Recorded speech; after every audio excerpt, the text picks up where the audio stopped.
Hi hello welcome. ಈ ದಿನ ನಾವು ರವೆನ ಉಪಯೋಗಿಸಿ ಒಂದು ಸ್ನ್ಯಾಕ್ಸ್ ಮಾಡೋಣ. ಅಂದರೆ ರವೆಯಿಂದ ಒಂದು ಖಾರ ಬಾಲ್ಸ್ ಮಾಡೋಣ. ಈಗ ಅದನ್ನು ಮೊದಲಿಗೆ ನಾವು ಸ್ವಲ್ಪ ಅದಕ್ಕೆ ಬೇಕಾಗಿರುವಂಥ ಪೇಸ್ಟ್ನ ಮಾಡ್ಕೊಳ್ಳೋಣ. ನಾನು ಒಂದು 4 ಹಸಿಮೆಣಸುಕಾಯಿನ ಹಾಕ್ತಾಯಿದ್ದೀನಿ, ಸ್ವಲ್ಪ ಶುಂಠಿ ಹಾಕ್ತಾಯಿದ್ದೀನಿ, ಮತ್ತು ಸ್ವಲ್ಪ ಕರಿಬೇವಿನ ಎಲೆಗಳು, ಮತ್ತು ಅದಕ್ಕೆ ಸ್ವಲ್ಪ ತೆಂಗಿನಕಾಯಿನ ಚೂರುಗಳು, ಇಷ್ಟನ್ನು ಹಾಕಿ ಸ್ವಲ್ಪ ತರ್ತರಿಯಾಗಿ ಮಿಕ್ಸಿ ಮಾಡ್ಕೊಳ್ಳೋಣ. ನೋಡಿ, ಈ ರೀತಿ ತರ್ತರಿಯಾಗಿ ಪೇಸ್ಟ್ ಮಾಡ್ಕೊಂಡಿದ್ದೀನಿ. ನೋಡಿ, ನಾನು ಒಲೆ ಆನ್ ಮಾಡಿ ಅದಕ್ಕೆ ನೀರು ಹಾಕಿಟ್ಟಿದ್ದೀನಿ.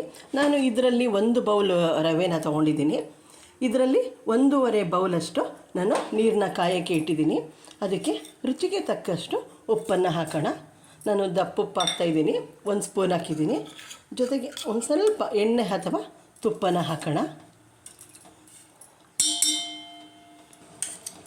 ಕುದೀತಾ ಇರುವಂಥ ನೀರಿಗೆ ನಾವು ಪೇಸ್ಟ್ ಮಾಡ್ಕೊಂಡಿದ್ವಲ್ಲ ಅದನ್ನು ಸ್ವಲ್ಪ ಹಾಕೋಣ.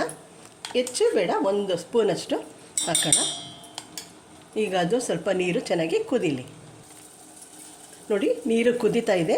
ಈಗ ಅದಕ್ಕೆ ರವೆ ತೊಗೊಂಡಿದ್ದೀವಲ್ಲ ಅದನ್ನು ಹಾಕೋಣ. ಈಗ ಇದು ಗಂಟಿಲ್ಲದೆ ಇರೋ ರೀತಿ ಮಿಕ್ಸ್ ಮಾಡಬೇಕು. ನೋಡಿ, ಇದು ರವೆ ಹಾಕಿದ್ನಲ್ಲ ಅದು ಬೇಯ್ತಾ ಇದೆ.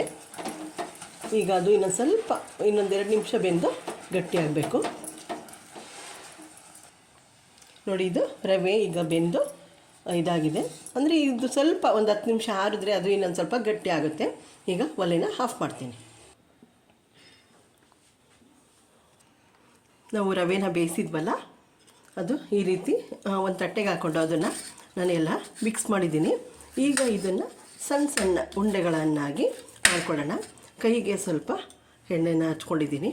ಈಗ ಸಣ್ಣ ಸಣ್ಣ ಉಂಡೆಗಳಾಗಿ ಮಾಡ್ಕೊಳ್ಳೋಣ. ಅಂದರೆ ನಮಗೆ ಯಾವ ಸೈಜ್ ಬೇಕು ಆ ಸೈಜು ಮಾಡಿಕೊಂಡ್ರೆ ಆಗುತ್ತೆ.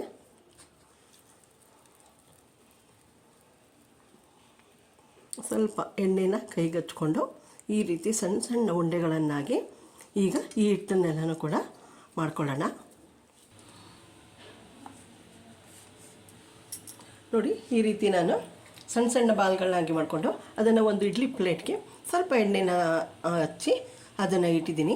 ಈಗ ಇದನ್ನು ಒಂದು 10 ನಿಮಿಷ ಇಡ್ಲಿ ರೀತಿ ಹವೆಯಲ್ಲಿ ಬೇಯಿಸ್ಕೊಳ್ಳೋಣ. ನೋಡಿ, ಒಂದು ಪಾತ್ರೆಯಲ್ಲಿ ನೀರನ್ನು ಹಾಕಿ ಒಲೆಯ ಮೇಲೆ ಇಟ್ಟಿದ್ದೀನಿ. ಅದು ನೀರು ಕುದೀತಾ ಇದೆ. ಈಗ ಇದನ್ನು ಇಡೋಣ ಇಡ್ಲಿ ಪ್ಲೇಟ್ನ.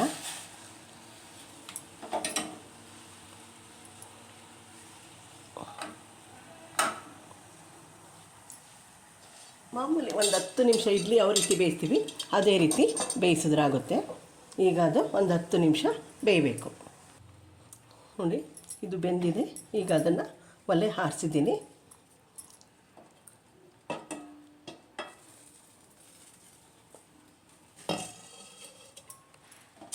ಈಗ ಅದು ಬೆಂದಿದೆಯಾ ಇಲ್ವಾ ಅಂತ ನೋಡೋದಕ್ಕೆ ಒಂದು ಫೋರ್ಕ್ನ ಈಗ ಇದು ಮಾಡಿದ್ರೆ ಅದು ಬೆಂದಿರುತ್ತೆ.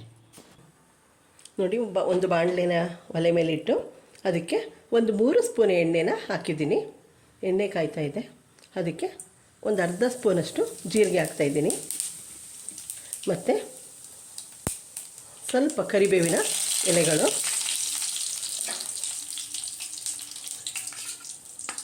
ಮತ್ತು ನಾವು ಇಡ್ಲಿ ರೀತಿ ಹವೆಯಲ್ಲಿ ಬೇಯಿಸಿದ್ವಲ್ಲ ಆ ರವೆ ಬಾಲ್ಸ್ನ ಒಗ್ಗರಣೆಗೆ ಹಾಕೋಣ. ಮತ್ತು ಅದಕ್ಕೆ ನಾವು ಪೇಸ್ಟ್ ಮಾಡ್ಕೊಂಡಿದ್ವಲ್ಲ ಹಸಿಮೆಣಸುಕಾಯಿ, ಕಾಯಿ, ಶುಂಠಿ ಅದನ್ನು ಹಾಕೋಣ.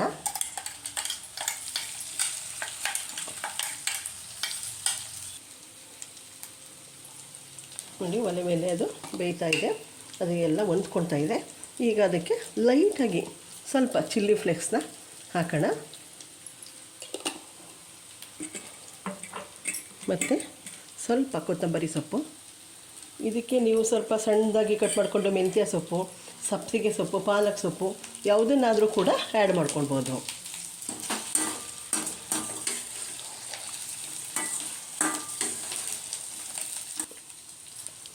ನೋಡಿ, ಈಗೆಲ್ಲ ಇದು ರೆಡಿಯಾಗಿದೆ. ಸ್ಟವನ್ನು ಆಫ್ ಮಾಡೋಣ. ಈಗ ಅದಕ್ಕೆ ಸ್ವಲ್ಪ ಚಟ್ನಿನ ಮಾಡ್ಕೊಳ್ಳೋಣ. ಅದಕ್ಕೆ ಸ್ವಲ್ಪ ತೆಂಗಿನಕಾಯಿ ತುರಿ, ಒಂದು 3 ಸ್ಪೂನಷ್ಟು ಹುರಿಗಡಲೆ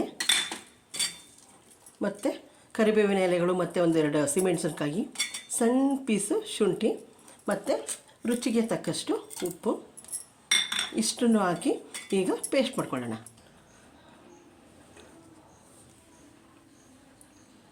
ನೋಡಿ, ಇದು ರವಾ ಬಾಲ್ಸು ರೆಡಿಯಾಗಿದೆ ತಿನ್ನೋದಕ್ಕೆ.